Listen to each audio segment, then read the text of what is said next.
Morning tiffin செய்ய மாவு எதுவுமே இல்லையா?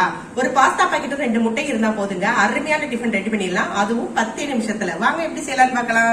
ஒரு பாத்திரத்துல தண்ணி எடுத்து ஊத்தி நல்லா கொதிக்க விடுங்க. தண்ணி நல்லா கொதிச்சதும் இதுல பாஸ்தாவை போட்டு ஒரு 2-3 சொட்டு எண்ணெயை விட்டுருங்க. இந்த எண்ணெய் இதுல நம்ம சேர்க்கிறப்பதான் பாஸ்தா ஒன்னோட ஒண்ணு ஒட்டாம உதிரியா வேகுங்க. இப்ப இது வெந்துகிட்டே இருக்கட்டும். அதுக்குள்ள ஒரு பெரிய வெங்காயத்தை எடுத்து குட்டி குட்டியா நறுக்கி வச்சுக்கோங்க. 3 தக்காளி பழத்தை எடுத்து அதையும் கட் பண்ணிக்கோங்க. ஒரு சின்ன துண்டு இஞ்சி, ஒரு 5 பூண்டு இதில் எடுத்து அதையும் ரொம்ப குட்டி குட்டியா நறுக்கி வச்சுக்கோங்க. இப்ப பேன்ல எண்ணெய் ஊற்றி எண்ணெய் காஞ்சதும் இந்த இஞ்சி பூண்டு 2ஐயும் அதில் போட்டு நல்லா வதக்கி விடுங்க. இஞ்சி பூண்டு வதங்கினதும் வெங்காயத்தை சேர்த்துருங்க. வெங்காயம் நல்லா வதங்கினதும் தக்காளியை சேர்த்து போட்டு வதக்குங்க.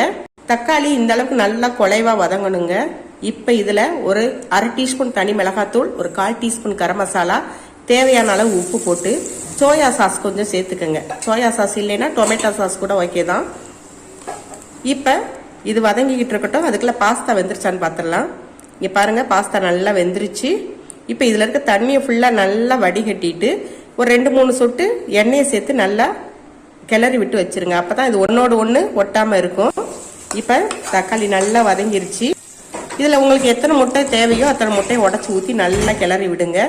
முட்டை வெந்ததுமே இந்த பாஸ்தாவை தூக்கி அதில் போட்டு நல்லா கிளறி விட்டுட்டு தேவையான அளவு பெப்பர் பொடியை சேர்த்துட்டு மல்லி தலையை தூவி விட்டு இறக்கி வச்சு சாப்பிட்டீங்க அப்படின்னா அருமையான மார்னிங் பிரேக்ஃபாஸ்ட் ரெடிங்க.